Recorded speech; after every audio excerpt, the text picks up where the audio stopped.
I'm not asking you to be vulnerable, but I do want you to have the ability to be honest about your feelings. There is a world of difference between mature emotional containment and immature emotional repression. This one is control over your emotions, and this one is a juvenile response to feelings that feel like they're way too much and they might overwhelm you at any moment. I want you to be able to feel intense rage, intense loneliness, intense frustration, fear, sadness, anxiety, and be able to share that with people who you trust, which fundamentally means yourself.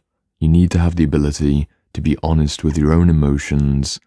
Otherwise, you will be in a very, very perilous position for an inevitable mental health breakdown, because emotional repression can only last so long before something bursts through and takes control. Today, we're going to be having an adult conversation about adult emotions, primarily for men, because let's be honest, women, generally speaking, do not have anywhere near the level of conditioning about emotional repression that men do. We learn this from very early on, that big boys don't cry, and also there's pretty big consequences that most of us can relate to when we've shared a fear, an anxiety, or some kind of low self-worth emotion with a girlfriend, a partner, a wife, and then we've noticed how the love almost dissipates through the floor. They didn't actually respond the way that we thought we wanted them to respond, which was, you can be honest about your emotions, you can tell me anything, and then of course you share your emotions and suddenly they're cold and distant. Most men have at least one experience like this, and I can relate to it too. There's something about the way that we express our emotions, there's something about the manner in which we share the honest truth of what's happening inside, which creates more safety and more relationship and stops these moments from happening. And that's going to be what we explore in this video, because I don't want you to continue through life feeling like, you know what, I got punished for being real, I'm never going to do that again. I shared that I was having a really tough time at work. I shared that I was struggling with something with my mental health, and I lost a friend, I lost a girlfriend, my family member shunned me. Men usually have one, maximum two experiences like that, and they zip up, throw away the key, and they spend the next 40 years drinking, smoking, or doing some kind of other coping mechanism before they have a heart attack or a mental health breakdown. Let's prevent that entire avenue of dreadful possibilities and have a real mature conversation. I've got a wonderful question to bring out today, and also, if there are women who are engaging in this video, don't click off just yet, because you're going to get a really deep psychological insight into how the male heart works, how we want to share emotions, and those various disturbances along the way. There's a lot of conditioning, so if you're a woman who has a husband, a male partner, a son, a brother, a father, or a male friend, this video will still be useful for you. Let's bring up today's inner work library question, which I called sophisticated question.jpg, because, well, let's bring it up on the screen. I've been aware since my late teens that when I feel strong emotions, there is a barrier which springs up between my feelings and the outer world. In that first moment, I may begin to well up with tears, or to start opening up my heart to the person I'm having that moment with, but almost immediately, my brain goes into a censoring mode, and I start experiencing a dissociation from those intense emotions. Any man who's watching this can relate to this. We've had this moment where the heat starts to rise in our chest, or the tears start to well behind our eyes, and we either suck it up or we dissociate out the back of our skull and we leave the emotional experience, because usually there's a story somewhere deep down or some kind of traumatic holding pattern which encourages us to automatically self-censor, self-repress, and this can't go on. So let's continue the question. I start to feel like that emotional reaction is completely invalid. I experience a paranoia that the reaction may be an attempt to manipulate people, and remind myself that I am a grown man and I have a responsibility to control myself. Do you have any book recommendations which would pair well with this topic? And then this final part, which I love, which is why I've kept this in. I've been watching your videos and reading the books for about 9 months now. I feel like I've really elevated the foundations of my emotional self-awareness. Thank you from my heart for your role in that, Jordan. I really appreciate that. I know that for men in particular, it's often a lonely, quiet path of self-healing. There are many men I've had conversations with, the men I've done 4-month mentorships with. It's usually the case that I'm the only person in their life where they get to be truly honest about their emotions because their male friends or their father or their brother or maybe even a previous female therapist, they just don't understand the male emotional reality. There's so much in this question that's worthy of unpacking, and I appreciate that we left the whole question there because the context is really important. Here we have somebody who has already developed an ability to be honest with their emotions. They're not lacking sensitivity. This isn't a man who doesn't know what he's feeling. He actually knows quite viscerally what he's feeling. He knows it's sadness, he knows it's loneliness, he knows it's anger. The issue is how that expresses. Where does it go from there? Because if an emotion, this is how it works, if an emotion doesn't have an avenue of expression outwards, or at least some kind of transformational alchemical avenue of taking rage, for example, and turning it into a powerful workout, or turning sadness into a musical song, or maybe even just moving through the emotions in your own bedroom and just moving around a little bit, like, oh, just getting it out a little bit. This is something for maybe later in the video. If there's not some kind of expression, the arc will go outwards. It didn't make contact with someone else. It didn't make contact with some kind of action. And it will come back in and it will collapse into our chest. Many men experience these feelings of a concrete barrier in their throat, like they're disconnected like this, or they'll feel a really heavy stone in their heart, or maybe they'll have knots in their stomach. Sometimes men can have this feeling of being dissociated at the wrist, like their hands can't reach out to the world. There's something like their hands just exist at the end of their arm, and there's a coldness, or they get really cold hands or really sweaty hands because they've lost the ability to reach out. Of course, the childhood history, the origin story of our family, those many punishments, those passive aggressive comments of sit down and shut up, or I'll give you something to cry about, and, pull yourself up by the bootstraps kind of language. That's pretty common for most adult men who've been through experiences like I've also been through. We have had so much conditioning, but fundamentally, what can we do about this? How can we complete that emotional arc? Well, it's something which I indicated at the very beginning of the video. There's a massive difference between emotional containment and emotional repression. Containment is the best possible solution that I've found, which is almost a level up from the Stoic idea of being in control of your emotions. It's taking Stoicism and trauma-informed psychology and blending them together to give you a practical toolkit to be able to sit with intense rage, honor that you've got intense rage, but not lash out in violence towards your partner or towards your children, not even verbally. Not even verbally.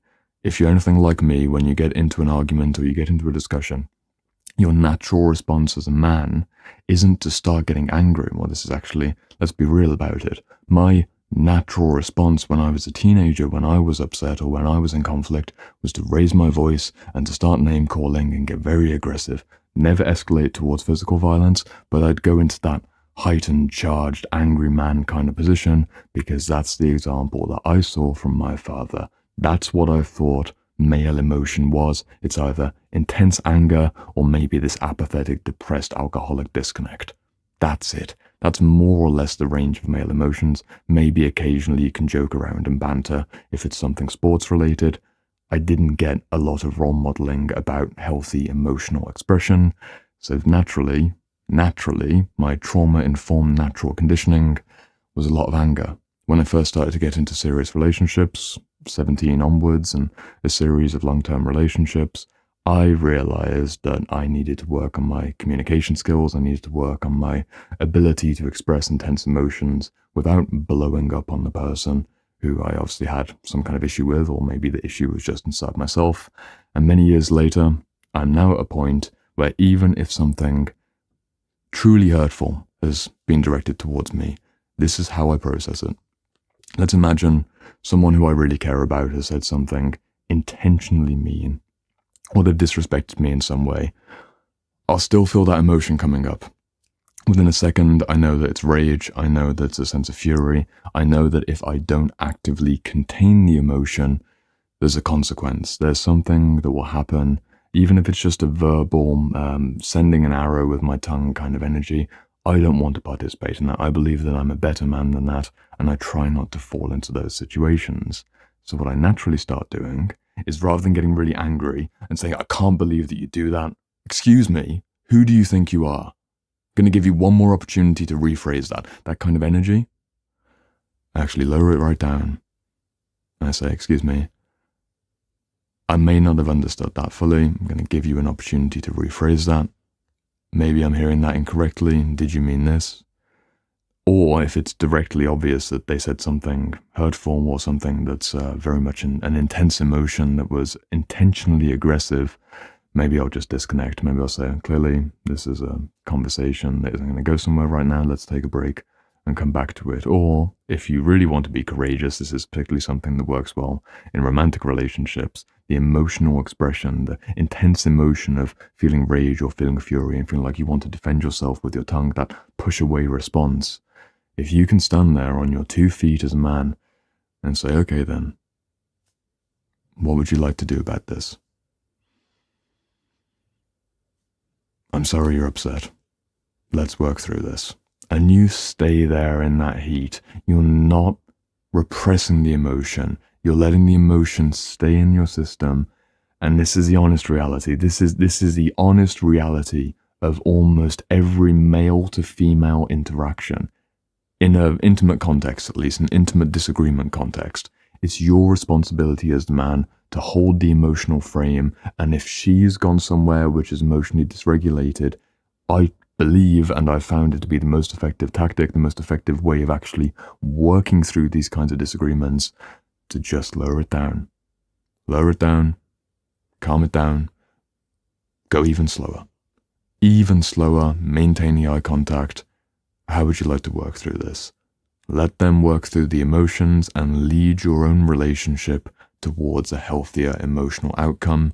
And what's interesting about this is if you spend 5-10 minutes doing this before allowing your emotion to come out, because you contained it, you didn't blow up immediately and start leading it down a direction of volcanic eruptions and a series of earthquakes that trigger tsunamis, that trigger explosions in factories, this cascading series of disasters.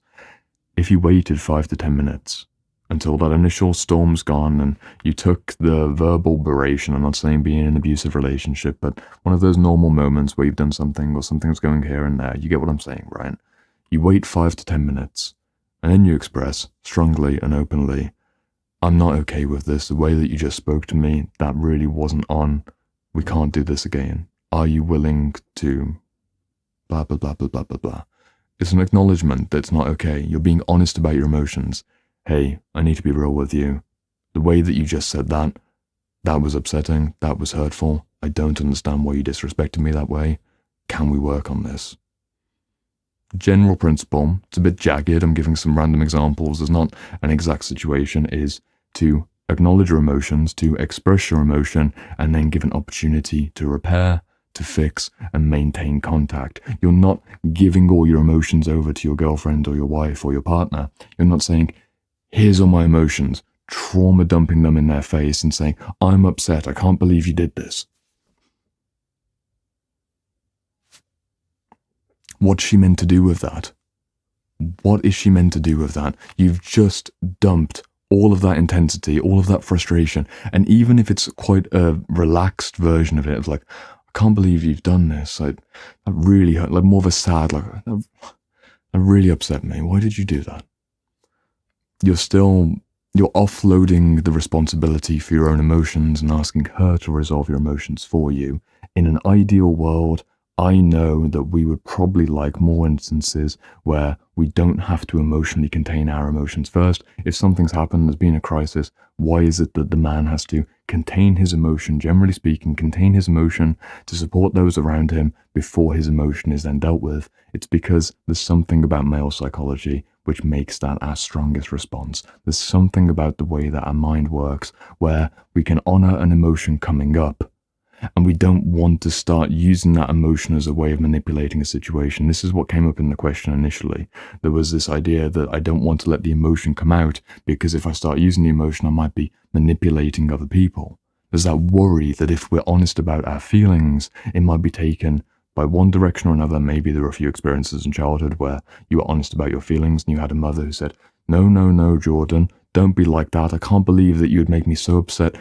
That kind of narrative, right? Like, no, no, no, Jordan, don't be sad about this. I tried really hard to make this food and maybe the food was really bad or it made you sick. I can't believe you'd make mommy so upset. Like that like actually you receive manipulation, or maybe there's an instance with your dad and it's, no, no, no, Jordan, look what you've made me do. That kind of, look what you made me do. It's terribly abusive. But many men can relate to this, either with mother or father or some kind of situation with a girlfriend. It's a bit of an overlapping area between toxic relationships and abusive childhood dynamics and the emotional containment question, but you can't resolve the issue between containment and repression if you're stuck in the juvenile repressive response. You know what emotions are coming up in you, and the repressive response is always a possibility. That moment when you're in a disagreement with your girlfriend, they've said something which is hurtful, and you get almost the choose path A or choose path B response. You can go for containment. You can go, I'm not sure what's happening right now. Things seem to be getting heated. I'm going to give you an opportunity to rephrase that. Let's stay connected. Actually, I'm still a little bit intense there. There's emotions coming up in me. Let's figure this out together. I'm trying to make it real. I'm trying to make it as real as I possibly can. It's the same in the business context. Just being sturdy, being on your 2 feet, and slowing it down. Of course, there's another issue that then arises, which is if you take all of the this is something that I actually still fall victim to every now and again. If I lower down, and I think it's better than blowing up on someone, right? If you lower down to the point of containing and you're letting that emotion sit in your chest, the sadness, the rage, the frustration, whatever it might be, sitting there, you're calming it down. You have the conversation like this, and it's like this, and it's going like this, and it's just the same kind of pace, and it's all very low, and it's not really high, it's not really engaging. Sometimes when you're speaking with people, they might understand that as being disinterested or disengaged, or they might feel emotionally distant from you, and if you're having a conversation with someone who's likewise had their own trauma dynamics where they've had repeated instances of connection being fighting each other or seeing their parents fighting each other, or connection of being shouted at by mom or dad and that being connection, they might feel like you're disinterested and you're not there for conversation, and then things get even worse. So there is something to be said for almost a strategic or tactical ability to let some emotion come through, but it really depends on the situation, and that's where we need to be willing to not manipulate someone, but allow our emotions to come through in an honest way, which reveals the truth of our internal reality to whoever we're speaking with. For example, you've upset me in a conversation, you said something which was really disrespectful, and for 5 minutes, I've been talking like this, the same exact pace, we've been working through it, I've been listening to you, and then there's a moment that comes where I say, hey, you know what? I'm really here for this conversation, but I'm pissed off right now. I can't believe that this has happened. We really need to work through this. This can't happen again. Just a bit of the energy coming through, but then you contain it on the other end. Again, not that trauma dumping principle. You're not saying, I'm pissed off, take this, here's the anger, you're preparing to punch. You express it, but then you contain it as well, so they don't have to deal with all of that. It's not a violent attack towards them, but it is expressing it. It is bringing it into the space between you. The emotions still arise, and they have an ability to be expressed. You don't repress. You do contain, but depending on the moments, depending on the intensity of the situation, temporary repression might be the best option. This is the best way to wrap up the video. There are certain situations where the intense emotion is so strong, and you know that if you were left to your own devices, you would do something that you would regret. It's appropriate to repress, remove yourself from the situation, go to the gym, let it out, and then come back to it. But even then, you've actually made the containment choice. Containment is a time-limited emotional self-regulation response. If men can learn that ability, and this is something that I'm still practicing, to be able to set a time frame on this of, okay, something happened, it wasn't related to anyone else, I'm personally frustrated. You know what? I feel anger, frustration, anxiety all wrapped up right now because I've got some frustration with work. Things just aren't working out today. I'm going to put this on pause. I'm going to take 90 minutes, go for a walk, go to the gym. I'm not going to think about this. I'm going to come back when I'm in a different state. I'm going to journal for 5 minutes. That's a containment gesture. That's an everyday containment moment. And it really works. We've explored a variety of different angles throughout this conversation. The fundamental through line is, if you can be honest about your feelings, and if you can be aware enough and intuitively, emotionally self-regulating both with other people and when it's just you with yourself, you're generally going to make the right decision repeatedly, which means that then, big end to the video, this is the answer to the question. Having filled all of this out, the more that you practice the ability to contain your emotions after being honest with your emotions and express them appropriately, the more that you'll trust your ability to do that. You won't feel overwhelmed. You won't feel like your rage is going to bubble out and burst out and you're at risk of physically assaulting someone. That will never happen because you know how to be in control.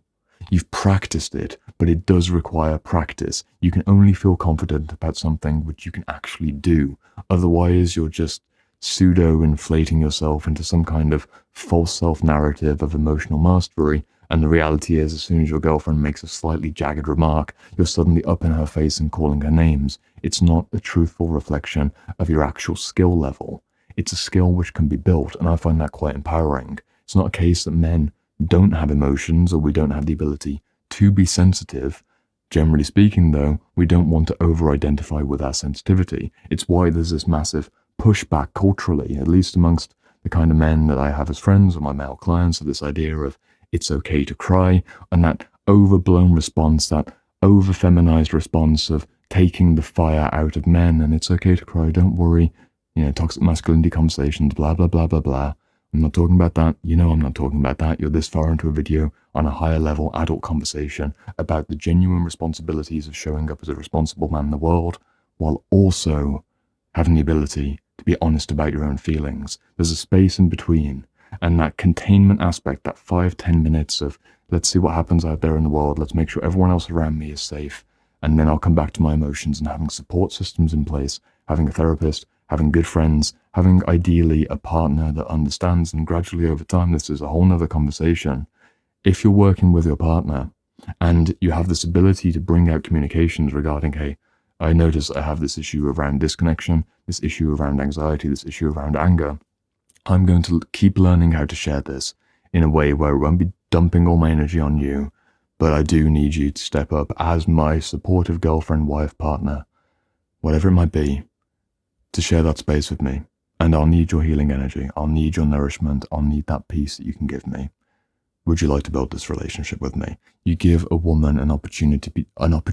You give her the invitation to be warm and nurturing. And most women, some women won't. I recommend that you don't date those kinds of women, but the kinds of women that most men are interested in will love the opportunity to be supportive and warm and emotionally in tune and have genuine emotional conversations, as long as they feel safe in that conversation.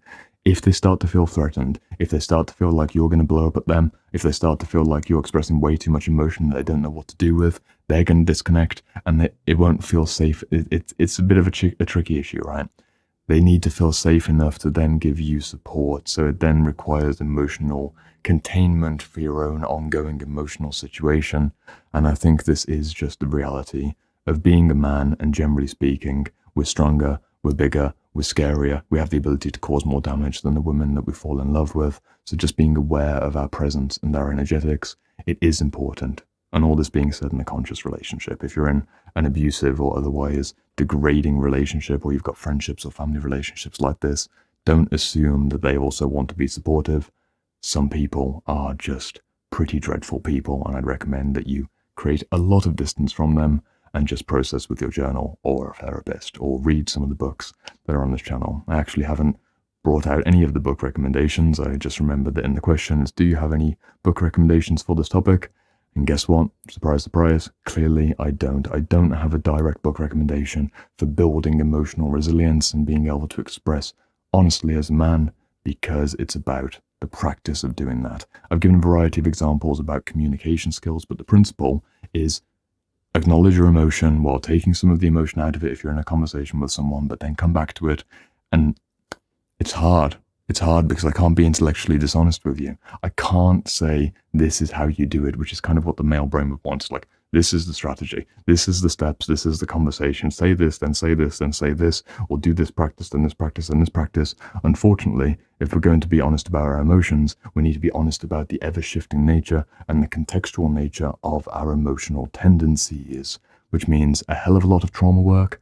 You need to know what the emotions were in the past. You need to know all of that conditioning from your childhood, and also have the sensitivity and the intuitive, mature, self-limiting, but also self-expressive capacity, paradoxically, to show up as an adult man in an adult world and build adult relationships primarily, and most fundamentally, that loving relationship with yourself. That is the game that we're playing, and I can guarantee, as someone who's gone through these years of emotional self-maturation, that you will feel much more stable and much more confident when you have a control and a mastery over your own moods, and you haven't just repressed it all into the darkness, because that will come back to haunt you in your 40s, your 50s, or your 60s with a sudden heart attack or a mental health breakdown. Let's just avoid that. I hope this video has been useful, and here's the next video. Also, give me a comment in the comment section as well, actually. If you get this video, comment down here if it's useful. We tend to not talk as men, so let's get some male on male. I'm going to stop that one. Just